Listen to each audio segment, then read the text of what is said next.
That MP from Chepalong is rural. Go ahead. Mr. Speaker, I thank you. And I also thank you, the Honorable Member for Embakasi Central, for bringing this to the floor so that it is discussed as a national issue. Mr. Speaker, when we devolved with the new constitution, we ended up with a suspended system because the system of devolution only devolves up to the ward level. There is a gap between the ward level and what is happening mashinani. Now what happens is that with the devolution, each county was made to be equal, up to and including the biggest city in Eastern Central Africa, Nairobi. Nairobi here, you've got a ward or wards that are probably the size of entire counties elsewhere in terms of population. So we also got to find a way how we shall resolve this issue of the Nairobi being considered as a region equal to every other region in the country. School Runyenjes Embu, Nandi Students Association, Mgwen Nandi. We have Kiambogo Township Junior Secondary School, Gilgil, Nakuru. And we have Itoloni Girls Secondary School, Mwingi West, Kitui. I've been requested by the Honorable Gitari from Kirinyaga to welcome the students, speak on behalf of all the constituents I've mentioned. Where is Gitari? Give Honorable Gitari the mic. Thank you, Honorable Speaker. I take this opportunity to welcome all the schools in the public and speakers gallery to this August House. And Mr. Speaker, I don't want to miss a point that Keremunge Day School from Kirinyaga Central is a school that is performing very well. We started it with the CDF money, and I can assure you in the last exam, they had A-, 2 A- from twins. You saw it in the televisions. I welcome them. They are flagged by Mrs. Jemima Wawero. I welcome you all. I thank you. On behalf of the Speaker and all members of Parliament, we welcome the schools, the students, and their teachers to the House of Parliament. Honourable members, I'll step back to order number 5 and invite Honourable Mutunga. And the reason I'm doing this is Honourable Mutunga has never failed to be in the chamber. He's always here. He's not a persistent offender. I'll allow him to lay his paper on the table. So, Chairperson, Departmental Committee on Agriculture and Livestock. Thank you very much, Honourable Speaker. Honourable Speaker, I beg to lay the following paper on the table of the House. Today, that's the 22nd of February 2024.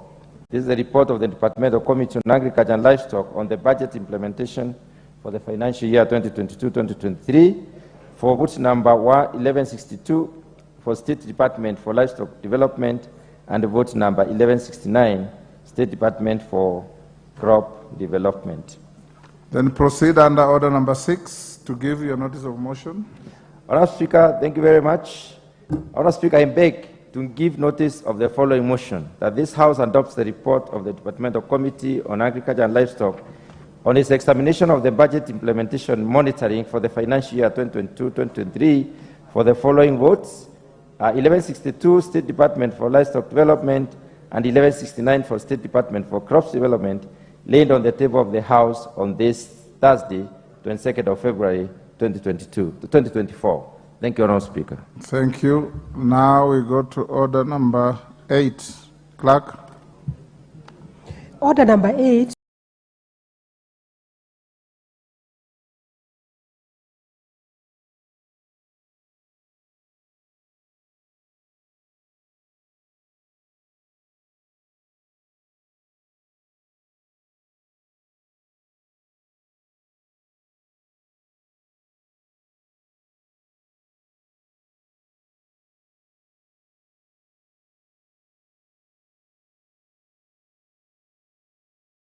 That we have something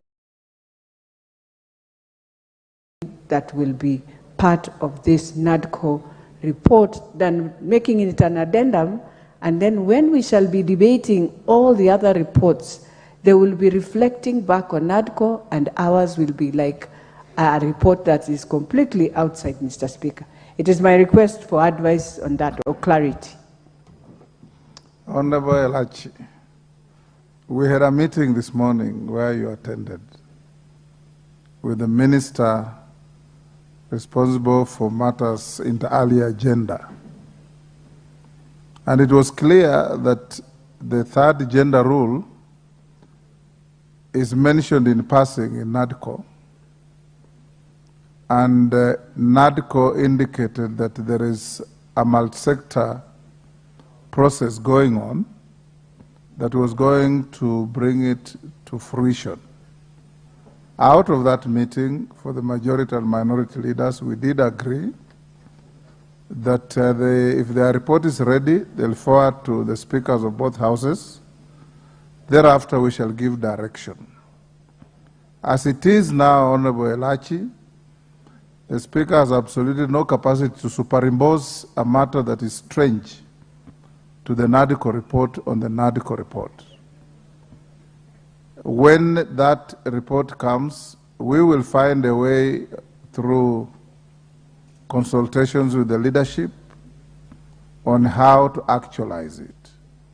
All is not lost, because out of the question I'm going to put, like I did say, you're going to tease out legislative proposals out of NADCO, including some possible constitutional amendments, bringing fresh bills, policy changes where necessary, so that we can actualize what is in NADCO. So the lady MPs who, and I see many of you here who are with us in the meeting, don't panic. We will be able to see what we can do. And I did caution you that gender issue has collapsed in this House 15 times in the last 10 years. So you better also change your strategy and choose your friends carefully and your supporters carefully, so that you can be able this time to have the matter carried to fruition. As it is now, I cannot append the gender rule issue on NADCO, because the motion has been debated, is concluded, replied to. We are only now putting the question. Yes, Majority Leader. Honorable Speaker, thank you for that guidance. And as you rightly say, it's true that we were not able to conclusively give a way forward in NADCO on the 2/3 gender rule. And principally because there was also broadly no agreement between the various stakeholders on that issue of the 2/3 gender rule. And that is why it became impossible for us to even build consensus within NADCO, because there were too many proposals with too many routes, and we therefore agreed that we leave that matter by consensus to the multi-sectoral forum that the CS is leading. And indeed, as late as yesterday, I also had a discussion with the CS, and we indicated, because if you read the NADCO report, we had said that the multi-sectoral forum under that ministry would then table a report to Parliament, including any legislative proposals that they may have agreed on, because the various players within that space were not able to agree. Even if you go through all the presentations they brought to NADCO, everybody had their own route and we couldn't agree on the way forward. Therefore, if what the CS says, when they complete their report, they should be able to table it here and in the Senate. And I believe we can also generate legislative proposals from whatever they will have come up with, and we push through those legislative proposals as part of the package of the NADCO legislative proposals. And we will support them. And I would really want to urge our good ladies, the proposal that came with the memorandum from the President had a very workable formula. If only we could go towards that route, I think it may be one step. We may not get everything, Honorable Speaker, at a go. But if you're able to get 28 at a go, it's better than being where we have been for the last 10 years, as you say. And I want to agree with you that it is time we change strategy, especially those of us like myself who are true believers in the women cause, being a father to 4 girls, Honorable Speaker. I truly want to support this 2/3 gender rule, and I want to ask all our lady members to work with us, and as you advised, maybe it's time to change strategy. Honorable Minority, you want to say something? Yes, just weigh in, and whereas I agree entirely with what Honorable Chunga said, Mr. Speaker, and I also am happy that you have suggested, you have decided that you will give direction once the task force hands in the report. Honorable Speaker, it is a fact that the NADCO deferred to the multi-sectoral working group. Yes. I hope the members will listen to me, the honorable lady members. The NADCO deferred, for the reasons that Honorable Chungwa has cited, to the multi-sectoral working group on the question of the not more than 2/3 gender principle or rule. However, if you read carefully the paragraph in NADCO concerning this matter, the intent was and still is that once the multi-sectoral working group completes its work and submits a report here with probable legislative proposals, then that report plus the recommendations and any other proposals would be treated as part of the NADCO report. Honorable Speaker. It is not in your motion. It is not in the motion, but it's implied in the report. Yes. So that, because there's a danger here, Honorable Speaker, that if we treat the report of the working group separately from the NADCO, it might face headwinds. And my coalition, the Azimio coalition, has taken a very strong position that we support the achievement of the not more than 2/3 gender principle in the House. And we shall do whatever it takes to realize, to make that realization. So, Honorable Speaker, I want to thank you and to thank you profusely for giving that guidance, but also pray that this task force will complete its work quickly and bring to us whatever they have agreed upon. Thank you, Honorable Speaker. Thank you. Let me not open debate on this. Honorable Nyamaya and Faith, hold your horses. Faith, you are in the meeting this morning, so you know what we discussed.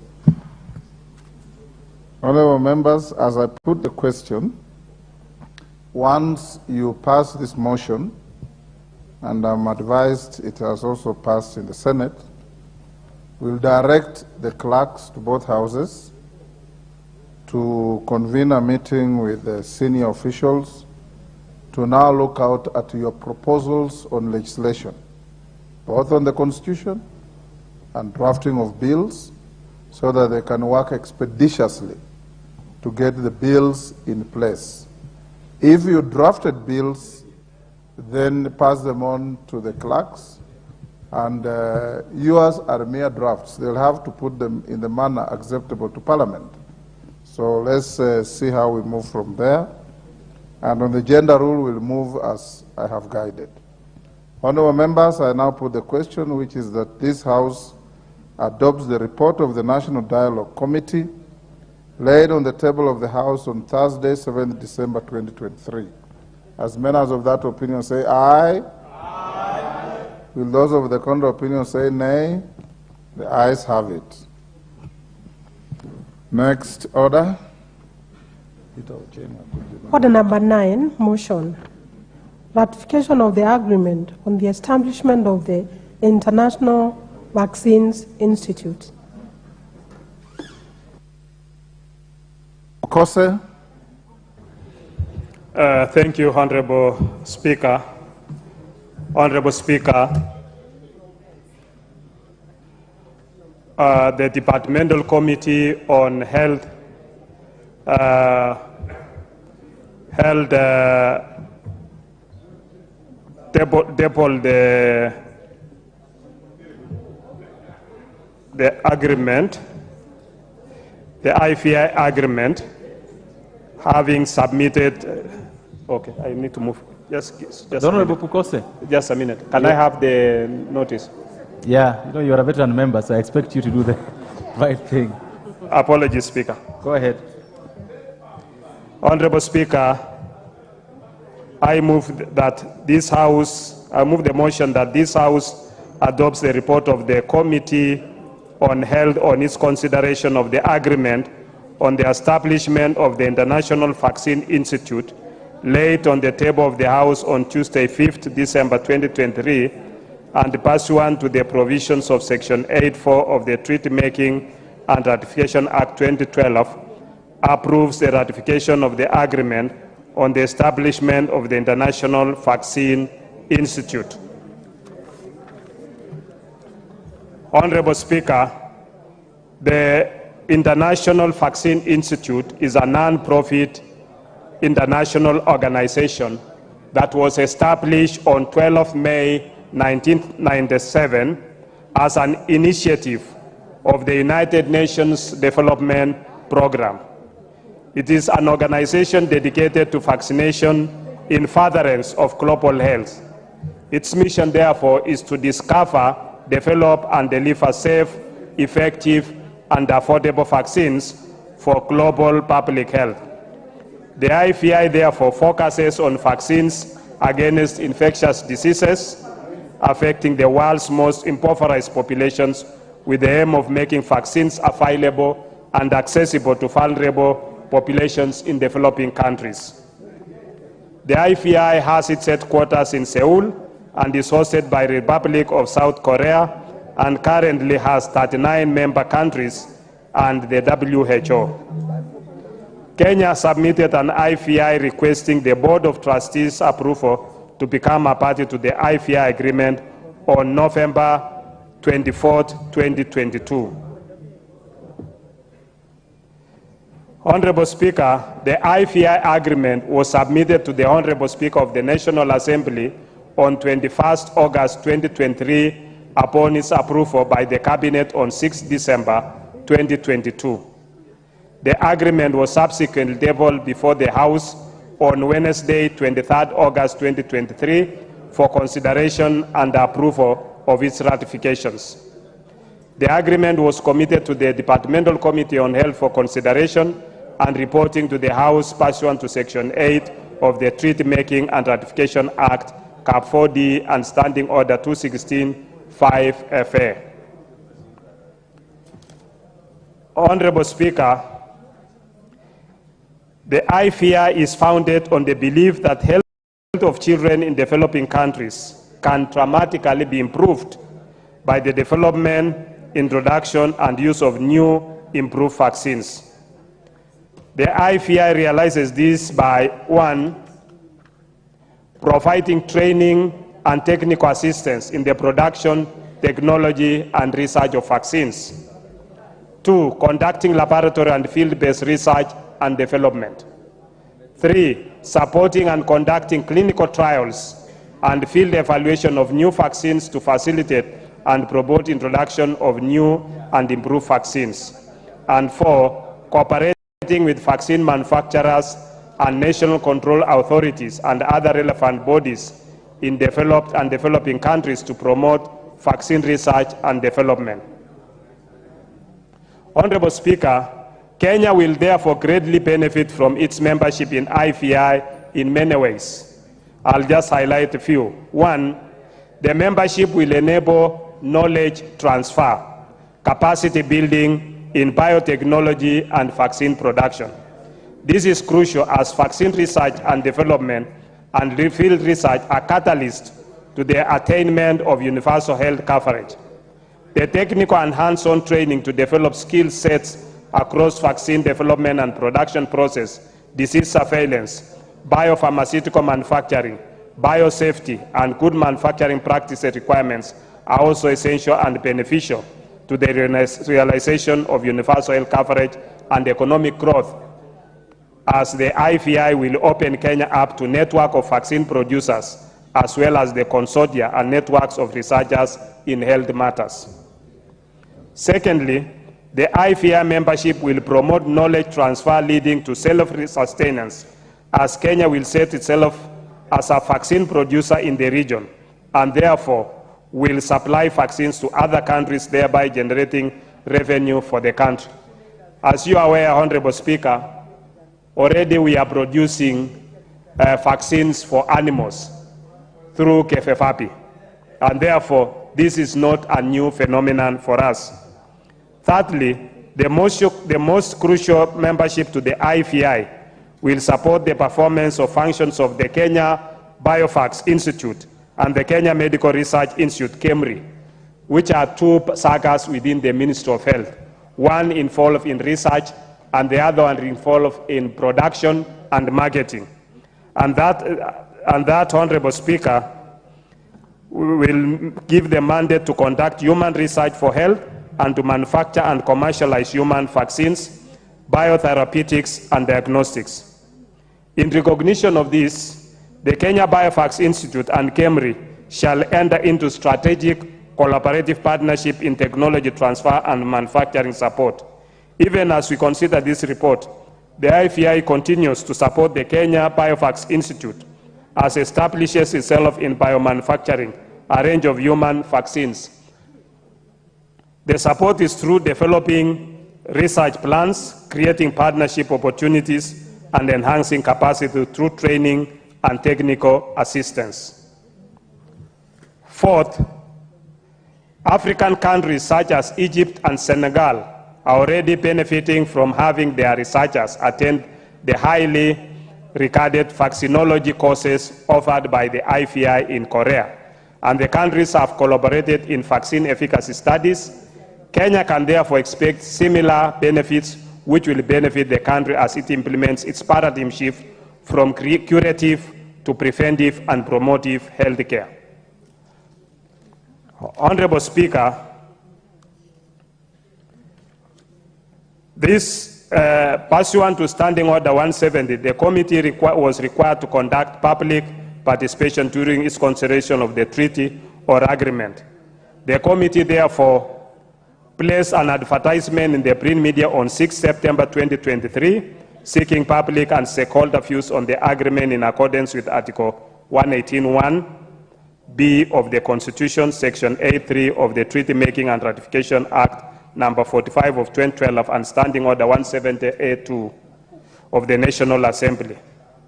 Following this, we had public participation and from various stakeholders, among them the Ministry of Health, the Ministry of Foreign Affairs, Ministry of Investments, Ministry of East African Community, National Treasury, Kenya Biofax Institute, and many other organizations. Following this public participation, Honorable Speaker, the Committee of Health recommends that this House approves the ratification, acceptance, and accession of the agreement on the establishment of the International Vaccine Institute. Honorable Speaker, as I conclude, I will not conclude without thanking you, Honorable Speaker, and the Clerk of the National Assembly for the logistical and technical support accorded to us during our sittings. The committee further wishes to thank all stakeholders who submitted their views on the agreement. Finally, I wish to express my appreciation to the honorable members of the Committee of Health, the Secretariat, who made useful contributions towards the consideration of the agreement and production of this report. I therefore move and ask Honorable Ferdinand Wanyonyi, the member for Kwanza, to second.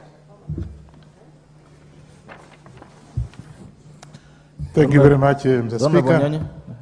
Go ahead. Thank you so much, Mr. Speaker. I take this opportunity to thank the Committee on Health and, of course, the proposal on having this international vaccinations institution here. Mr. Speaker, this is going to be one of the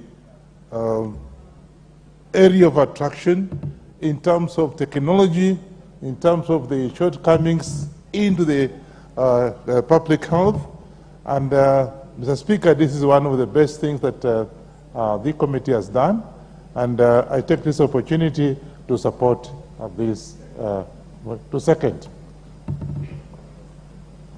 Members, I wish to propose the motion, which is that this House adopts the report of the Honorable Committee on Health on its consideration of the agreement on the establishment of the International Vaccine Institute, IVI, laid on the table of the House on Tuesday, the 5th December 2023, and pursuant to the provisions of the Section 8.4 of the Treaty Making and Ratification Act 2012, approves the ratification of the agreement on the establishment of the International Vaccine Institute, IVI.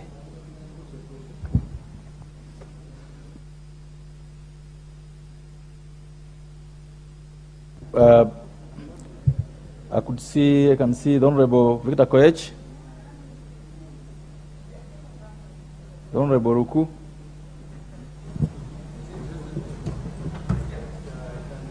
Thank you, Mr. Speaker. Mr. Speaker, the year 2020 March taught us great lessons and how life can be very, very fragile. And also it taught us that we are so interdependent because the COVID calamity or disaster or pandemic was a serious disruption of the issues concerning the humanity. Not only the humanity, but also business, government were disrupted in a serious way across the globe. And the success of fight against COVID-19 was as a result of different measures taken by many governments, but also the development of vaccine. Therefore, Mr. Speaker, ratification of the agreement of establishment of the International Vaccine Institute is extremely important so that research can be enhanced as far as development of appropriate vaccines within our nation is concerned. Also creating partnerships. Partnership which will lead to product development, partnership which will lead to international research, and also partnership which will lead to development of consortia or consortium and networks which can be able to help us in having development of vaccines for different, we may call diseases or viruses or whatever it is. It is also important, Mr. Speaker, this institute will help in improving capacity, creating capacity in form of training, technical assistance, as well as technology transfer within our country. This is extremely important component, Mr. Speaker, so that we may be able to fight future pandemics, so that we can be able to improve our local capacity as a nation to protect not only businesses, but also to protect lives and to ensure we have a stable government which can be able to protect the people from different pandemics. Mr. Speaker, I support ratification of this agreement. Thank you, Mr. Speaker. Thank you. Member Hosaku. Thank you very much, Honorable Speaker. On the onset, let me thank the Honorable Member for Endeavours and the Chairman of the Health Committee for this very interesting piece of what Kenya should actually sign into an agreement, and this House must ratify as soon as possible. Honorable Speaker, an international vaccine institute is important for both research and development. Today, scientific institutes are intended to extend the frontiers of science and medicine. And as such, it was during the outbreak of Ebola in West Africa, and also slightly later, the pandemic of COVID is when we saw the importance of having these vaccine institutes, where those countries that are advanced in medicine and research were able to consolidate and mobilize scientists across the world to save humanity. And for that reason, from our side, I think we look at how much KEMRI is doing in this country in terms of research on new diseases and in terms of discovery of scientific methods and approach to both medicine, both curative and preventive, and also helping the Ministry of Health under the WHO guidance on surveillance of diseases, particularly tropical diseases in the less developed countries. Honorable Speaker, very interesting, in Marsabit, there were the cases of Kalaza. It was not a common disease that used to be in our region. But as soon as those cases were discovered, the first patients succumbed. But later on, once the samples were taken to KEMRI, and I think some samples were taken to some countries in West Africa, it was discovered that people from Marsabit, in pockets, particularly in very rural areas, had suffered from Kalaza, and they were able to get treatment. Honorable Speaker, the world has made quantum leap, particularly in terms of scientific research in medicine. And for Kenya, allowing the growth of such institute will allow us to build body of human capital and also allow growth of institution. From where I sit, when we talk about institutes like IVI or even KEMRI and others, not necessarily just in health, but also in agriculture, I see that there is need to have satellite institutions of these major institutions that are based in Nairobi to be able to expand that frontier of knowledge, to be able to do good surveillance, discover of these diseases. So with those many remarks, Mr. Speaker, I beg to support and I thank the chairman. Thank you. Thank you. Member for Samburu East.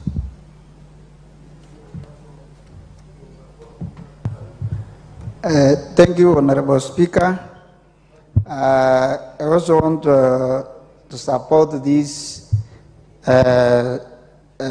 vaccine center. Mr. Speaker,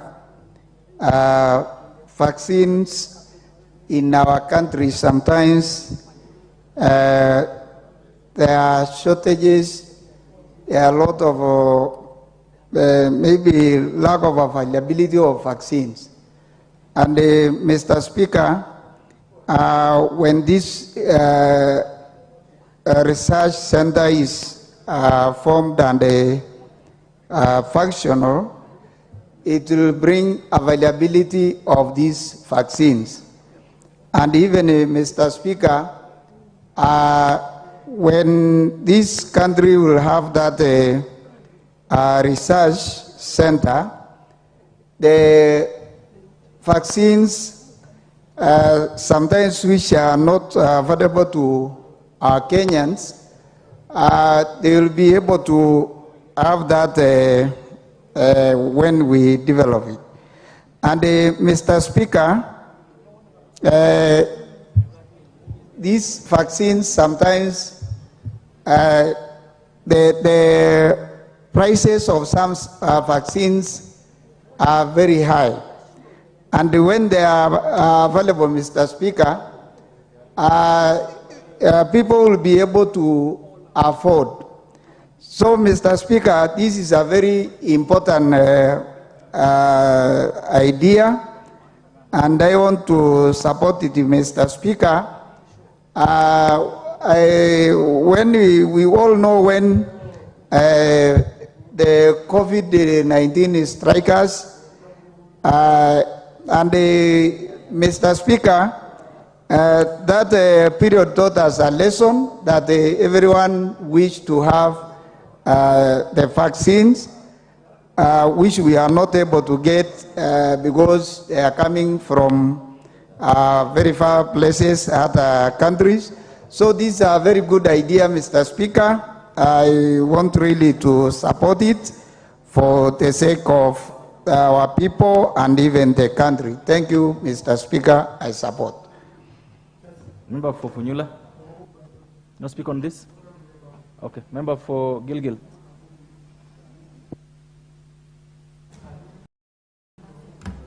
Thank you, Mr. Speaker. I also rise to congratulate the Chair Health Committee of this House, Dr. Robert Pukose, on this report for ratification, acceptance, and accession of the agreement on the establishment of the International Vaccine Institute. And Mr. Speaker, the importance of vaccines in any country cannot be gainsaid and cannot be overemphasized. If anything, COVID-19 taught not just Kenya, but the world of how important it is to have continuous research, to have continuous improvement of vaccines. And Mr. Speaker, if it were not for those vaccines, maybe the COVID-19 would have ravaged this country in a bigger way. Mr. Speaker, even as we look at the achievement of the SDGs, we cannot leave the issue of the well-being of our country behind. And in fact, Mr. Speaker, it is said that a healthy nation is a wealthy nation. And in any case, even during COVID-19, Mr. Speaker, when members of the communities are not okay, there is no proper work that can be done in the country. So, Mr. Speaker, what this ratification will do, first of all, it will ensure that it is available, and it will ensure it is the right quality, it will ensure that it's accessible, and it will ensure that our institutions continually are studying and doing a lot of research and development, going with the time to ensure that we actually get closer to become a producer, not just a consumer of vaccines. And Mr. Speaker, what we have seen in this country, the moment you give birth to a baby, you start the vaccination from that point. Not even many parents or even mothers are aware, especially the ones who give birth in the homes, those who give birth in areas that are far-flung. They are not able to access these vaccine services at the time they should be getting them. And Mr. Speaker, what that does, it actually exposes their children to further problems in their future.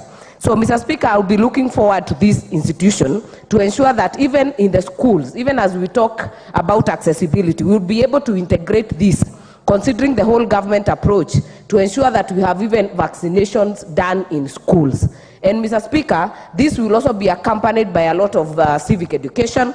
We have seen a lot of even religious groups. I will quote the Kavonokia group, Mr. Speaker, which has even been taken to court that does not believe in actually taking their kids for vaccination. This, Mr. Speaker, should ensure that every child goes through the mandatory vaccination so that everyone can be able to be given what we call the herd immunity. Because even if you vaccine one person and the others are not, you are still exposed, Mr. Speaker. So we will be hoping to ensure that this will be able to happen at this point.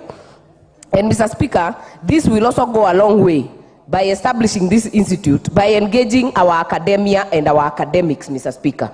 Those children that are doing biomed, those are in the universities doing biostatistics, they will be very useful to be able even to be employed. It will also be a source of ensuring that they get absorbed in the market and be able to practice the trade that they have been trained to, Mr. Speaker. And Mr. Speaker, what the world has shown us is that you cannot be too prepared. You don't know which disease will come. People never knew about COVID, Ebola. They would say you have been actually witched, or someone has bewitched you. Yet, it is a disease that, with the right research, would have been prevented.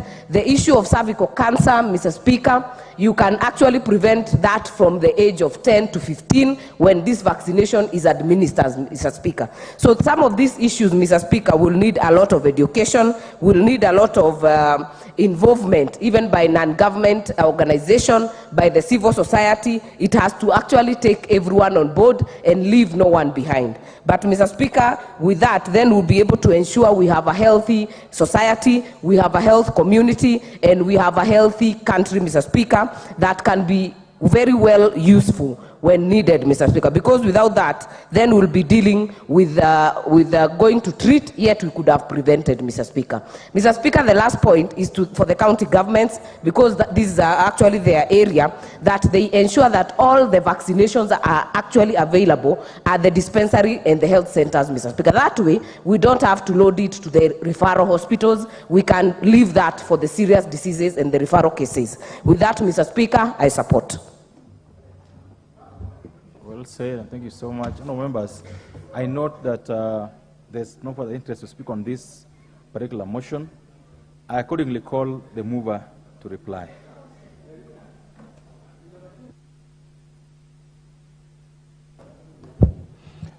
Honorable Speaker. Order. The member for Navakolo.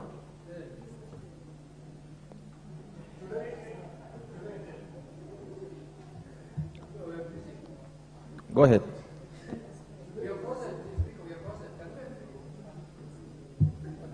Thank you, Honorable Speaker. Honorable Speaker, on 18th of this month, this Sunday, His Excellency President William Ruto led a delegation, a high-level delegation, in which there was a breakfast meeting on sustainable vaccine manufacturing through end-to-end vaccine research and development projects in Africa in Addis Ababa. In this meeting, Honorable Speaker, issues about vaccine, especially with the support of the Institute of Vaccine Initiative, were high on the agenda. And Mr. Speaker, this culminates probably, I think, in the next 1 or 2 weeks, in establishment of the headquarters for the African region in Nairobi. And Honorable Speaker, this is a very great achievement for us as a country and as a region. I want to thank the honorable members for supporting this very important ratification treaty, and in which, Honorable Speaker, as members have put it, issues about the COVID-19 has taught us a lesson.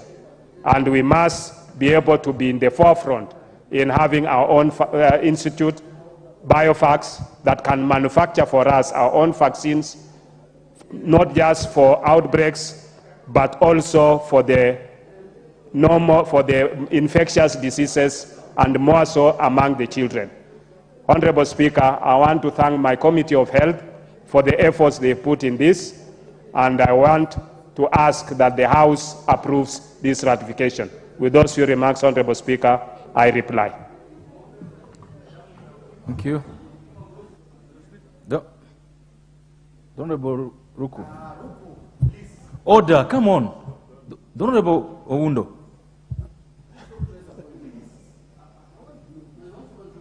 Go on, Honorable Ruku.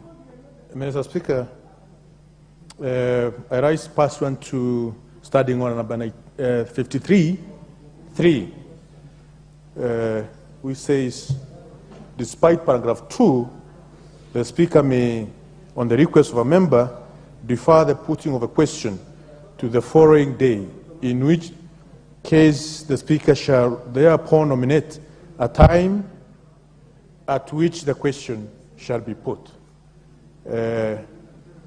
Looking at the House. Thank you, Mr. Speaker. Thank you so much, Honorable Ruku. Members, I note the point of order raised by Honorable Ruku, and accordingly direct that the decision on this motion will be made in the next sitting, which is Tuesday, next week. Members, before I call for the next order, I wish to welcome to the House students from Miathene Boys Secondary School, Tigania West constituency, Meru County, who are seated in the public gallery, and they are welcome to follow the proceedings of the Assembly this afternoon, and ask members to join me in welcoming them to the House. Next order. Order number 10, motion, report of the Auditor General on the financial statements for the national government ministries, departments and agencies for the financial year 2020-2021. Honorable John Mbadi, you've been itching to move this motion since yesterday, but I can't see your members of your committee in the House. Thank you, Mr. Speaker. Go ahead. You know, Mr. Speaker, this thing of BPS has disappeared members. Go ahead. Mr. Speaker, allow me to move that this House adopts a report of the Public Accounts Committee on its examination of the report of the Auditor General on the financial statements for the national government ministries, departments and agencies for the financial year 2020-2021, which was laid on the table of the House on Thursday, 30th November 2023. Honorable Speaker, on behalf of my committee, the Public Accounts Committee, and also pursuant to Standing Order 199, I wish to move that this House adopts the report of the Committee on the audited financial statements of ministries, state departments, commissions, and independent officers for the financial year 2020-2021. Mr. Speaker, before I proceed further, I would want to mention the name of members of this committee who have worked tirelessly hard to make sure that we produce this voluminous report on 60 votes, Mr. Speaker, and paragraphs that were dealt with or 1,787. The membership of the Public Accounts Committee, which is the first one in this 13th Parliament, comprised of the following: of course, yours truly, Honorable CPA John Mbadi Ngongo, EGH MP Chairperson, Honorable Nicholas Tindi S. Mwale, MP Vice Chairperson, Honorable Ekomas Mwengi Mutuse, OGW MP, the Honorable Dr.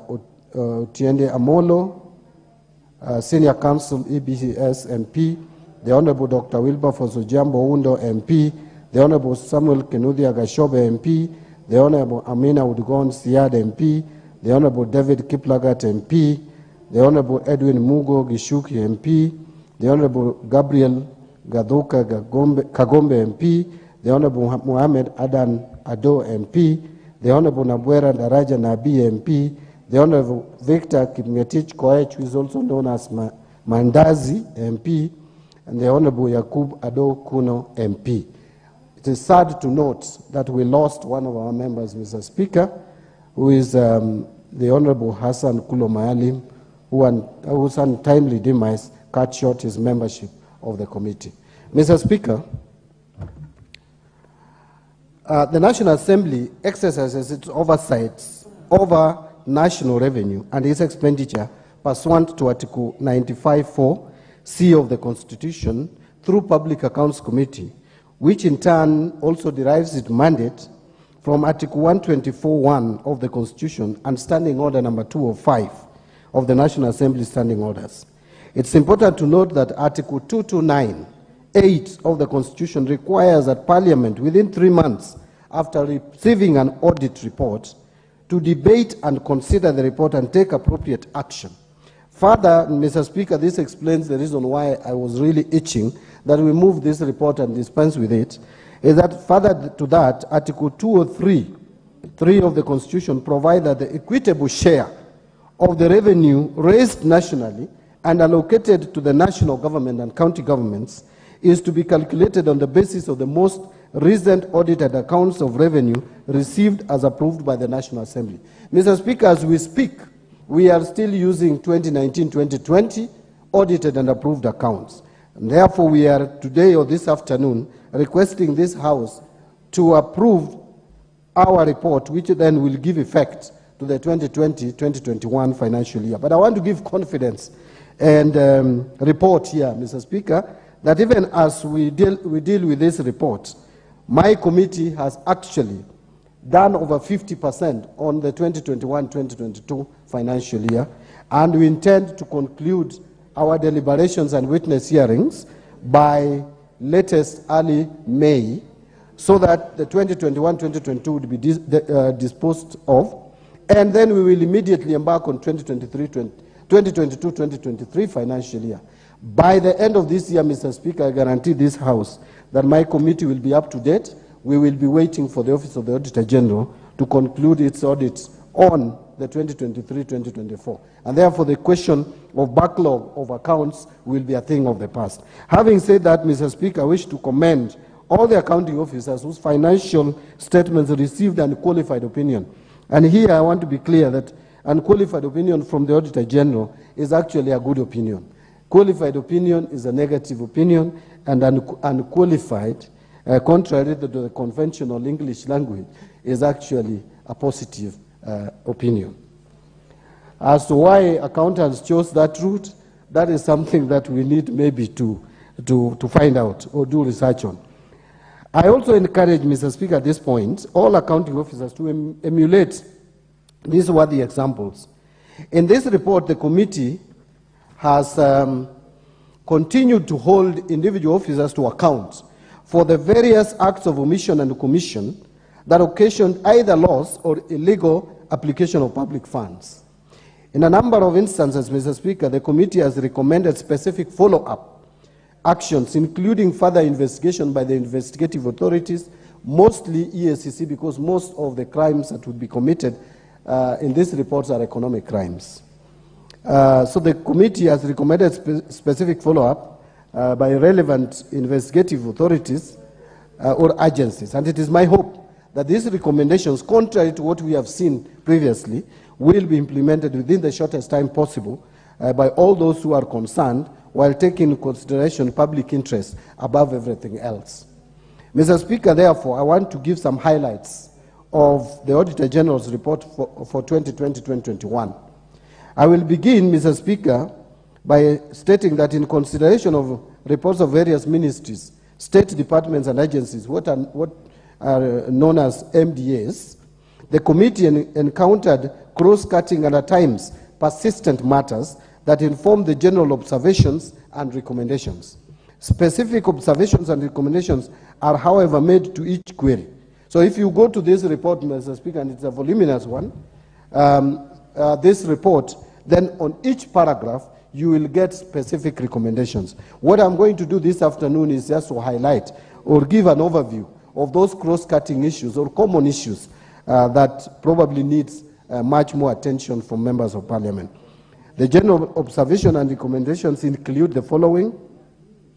First, or one, poor accounting standards and general incapacity of some accounting units. The committee found that despite all accounting units being staffed by qualified accountants and procurement officers, non-compliance with various provisions of the various laws elaborated above pointed to incompetence or resistance. So you find the laws are there, you have competent staff based on their academic qualifications, professional background, even experience in terms of number of years, but still violation of laws and is commonplace. The various breaches included inaccuracies in financial statements. Mr. Speaker, just imagine inaccuracies in financial statements. Yet we have qualified accountants preparing these accounts. Failure to reconcile accounts, very basic, Mr. Speaker. If you are an accountant, you would understand that reconciliation of accounts is one of the basic, actually the first units in accounting class. And failure to address prior year matters. Mr. Speaker, despite the fact that this House reports and asks for certain actions or interventions, by the time we get to the next cycle, the same are repeated again and again without any action. Accounting officers have also cited IFMIS challenges. Mr. Speaker, we have been with IFMIS for quite some time now. And so the issues of capacity to manage or use IFMIS should not arise at this stage. And therefore, the committee recommended the following, Mr. Speaker. First, the National Treasury should conduct periodic sensitization and capacity building for all accounting officers, finance staff and procurement officers across government on their responsibilities during the audit cycle and adherence to international public sector accounting standards. Number two, the relevant professional bodies like ISPAC and others should enforce compliance to standards and met out sanctions to those officers found to be willfully failing to discharge their functions. The second issue, that is also cross-cutting, is the late submission of supporting documentation. Further to the above, Mr. Speaker, the committee observed that some accounting officers failed to submit supportive documentation to the Auditor General on time. That is during the audit cycle. And Mr. Speaker, the audit cycle is very simple. First, the auditors report to the accounting entity or to the state agency. There is what we call entry meeting, where they hold meetings with the management. After that, on average, you'll find them taking 2 weeks, 3 weeks, even a month, engaging and asking accounting staff to provide documentation. After that, then a management letter is issued to the management and for their response, and they're supposed to respond. Once that is done, again, a window is there of a draft report, which again becomes ready and given to the management. Before now the final report, you find after all that process, still documentation are not provided to the Auditor General as required under Section 68 of the Public Finance Management Act and the various provisions of the Public Audit Act. This invariably led to the committee discussing matters that should ordinarily not feature in the final report, some as mundane as accounts not balancing, appearing before us to answer why accounts are not balancing. A whole principal secretary coming to appear before us to answer as to why the accounts could not balance. The committee observed that accounts and finance staff in the various state agencies did not maintain financial statement in real time and waited for the end of the financial year to commence reconciliations. The committee therefore is recommending the following. One, that accounting officers henceforth comply with Section 68(2)(k) of the Public Finance Management Act 2012 by providing supportive documentation on time. The committee in subsequent audits will prescribe punitive measures to those accounting officers that fail to adhere to requirements of the law in this regard. Further, Mr. Speaker, the committee will not entertain continuous engagement between officers of the Auditor General and accounting officers beyond the time period prescribed by law. All queries carried to the report of the Auditor General will be considered as such and attract requisite recommendations as is. Mr. Speaker, you still find that when we are holding our meetings, the accounting officers are still engaging the Office of the Auditor General in a bid to clear the audit queries. It is irregular, it is immoral, and my committee has taken a decision that from 2022-2023 financial year, we will not entertain that. 3, the Department Committee on Finance and National Planning considers amending the Public Finance Management Act 2012 to reduce the time period allowed for accounting officers to submit financial accounts to the Auditor General from 3 months to 1 month. Why this is so is that, you see, the accounting officers are engaged with the accounts. They are processing documents the whole year. And therefore, the moment the financial year comes to an end, they don't require more than 1 month to prepare accounts, because accounts are actually supposed to be prepared real time, and if anything, there is an accounting system. You need just to click the button and produce the financial statement, if we have a system that is working, so that we have more time for the Auditor General to conduct audit. We have only 6 months. 3 we give to the accounting officers to prepare accounts, and 3 we give to the Auditor General. We should increase the time allowable or given to the Auditor General to have 5 months to be able to audit and give a more reasoned opinion on our accounts. Number 3, Mr. Speaker, the third cross-cutting issue is long outstanding construction works, what is known as stalled projects. My committee, Mr. Speaker, encountered cases where some construction projects took inordinately long to complete for various reasons, including contractor non-performance, late exchequer issuances or releases, budget cuts, and general poor foresight and project management. And budget cuts here, Mr. Speaker, this House stands indicted because we allow too many supplementary budgets, which distorts and disrupts the budget implementation process, hence audit queries. This led to sunk costs and general lack of value for money, and in certain cases, interest charged by contractors. Mr. Speaker, my committee is in the process of compiling, in the next report, we will give a brief to this House how much we spend as a country on interest charged on delayed payments and interest charged on projects that are not completed. The committee, therefore, is recommending that the National Treasury should only approve projects that it can guarantee funding and completion within the medium-term economic framework. Mr. Speaker, no new project should, and I want to repeat, no new project should be commenced by an agency before all existing ones are completed or fully funded.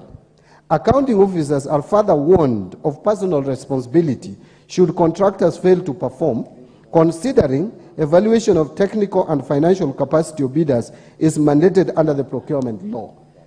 Any procurement process requires that the bidders are evaluated based on technical capacity and financial capacity.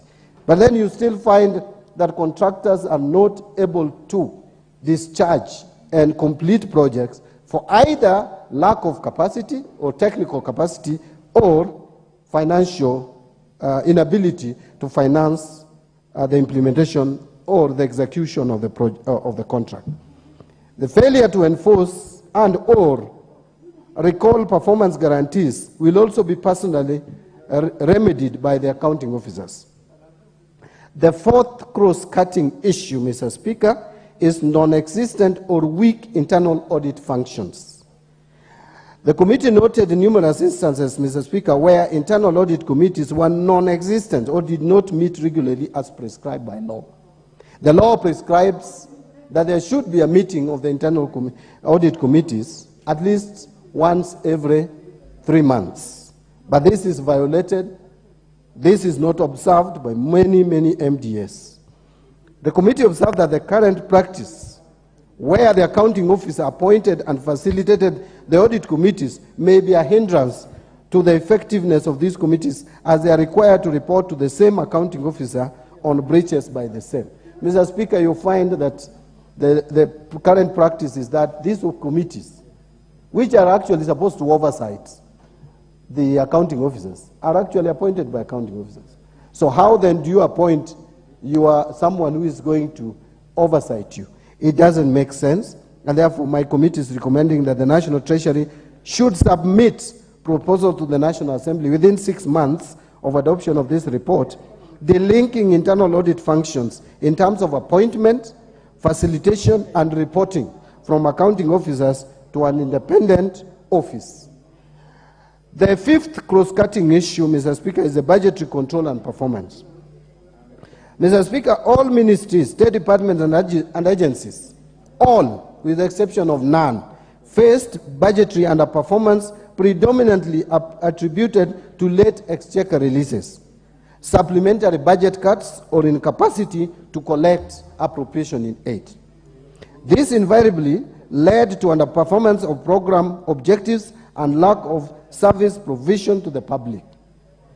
My committee, therefore, is recommending that the National Treasury and the National Assembly, through the Budget and Appropriation Committee and the Departmental Committee on Finance and National Planning, make realistic revenue projections and attainable expenditure estimates starting with 2024-2025 budget estimates. Mr. Speaker, as a country, we are over budgeting. That is the reality. We are budgeting money that is on paper and cannot be realized. We need to be realistic about our projections. And by the way, our Parliamentary Budget Office, every financial year, has always warned us that the revenue projections that come from Treasury are unrealistic, but we continue and we go ahead to approve them. The sixth cross-cutting issue is spending bills. Related to the above, which I've just mentioned on budget control and performance, state agencies have seen accrual of huge sums of pending bills, largely blamed on inadequate exchequer release and budget rationalization, after commitments have been made and goods or services have been procured.